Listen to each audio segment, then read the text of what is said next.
I'm prepping Bo for a road trip this weekend, so I thought I'd check a couple of the things that need somewhat regular attention on these Ducati SuperSports. One of them is the side stand bolts. They can vibrate loose and the side stand just gives way with rather heartbreaking and expensive consequences. So this is the first time I have found a loose bolt on Bo. It's the bottom of the two side stand mounting plate bolts that go into the engine. Thankfully, the top one is still very tight, so all I need to do is remove the side stand sensor to get to the bottom one.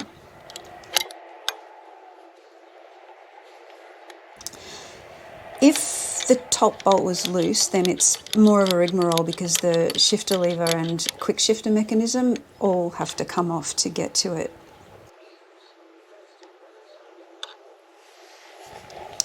Now, I was able to fit a long Allen key in there just to test the tightness, and I couldn't budge it, so I'm leaving the top one this time round.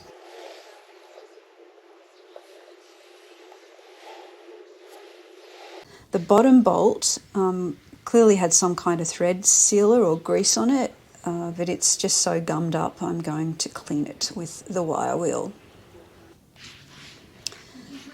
Wire wheeling is done and I'm going hardcore and using red Loctite 263.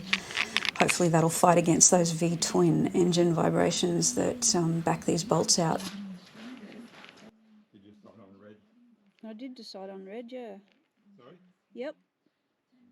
And hopefully this is a healthy enough dose.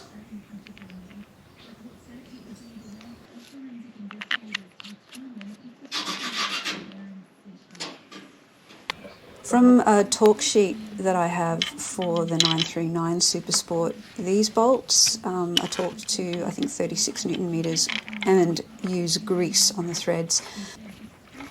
But I've since heard that for the 950 SuperSport, the torque is 42 Newton meters and it's recommended to use a medium strength Loctite, which I think for Loctite that would be the blue one.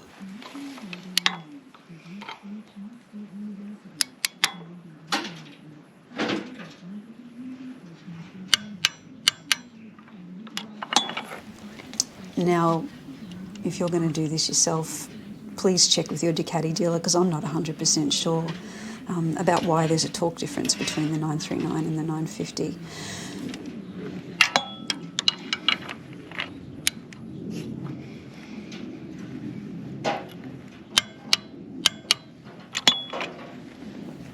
So this time for Bo, who is a 939, I'm sticking with 36 Newton meters.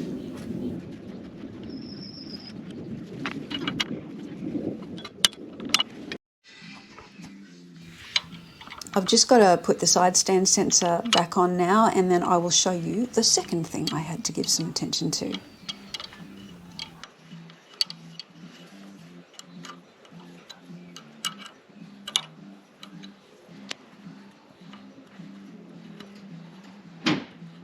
Now, by the way, the sensor bolt is only 5 Newton meters, so I am not leaning on it at all. Well, anyway, I took off the front sprocket cover because the chain lube fling builds up and cakes the areas behind the cover. Now, I haven't done this for at least a year and I reckon I've scraped out 4 to 6 tablespoons of this gunk. Mostly it's around the fling radius of the sprocket and inside the foot peg mounting plate, and there's also some inside the cover too. So I just used chain cleaner to clean off everything that I couldn't scrape out, but there we go, it's all clean now. And that's 2 less things to be concerned about in prepping for this road trip. I've still got to wash him and lube the chain, but not today. It's wallaby feeding time and I don't want to startle them.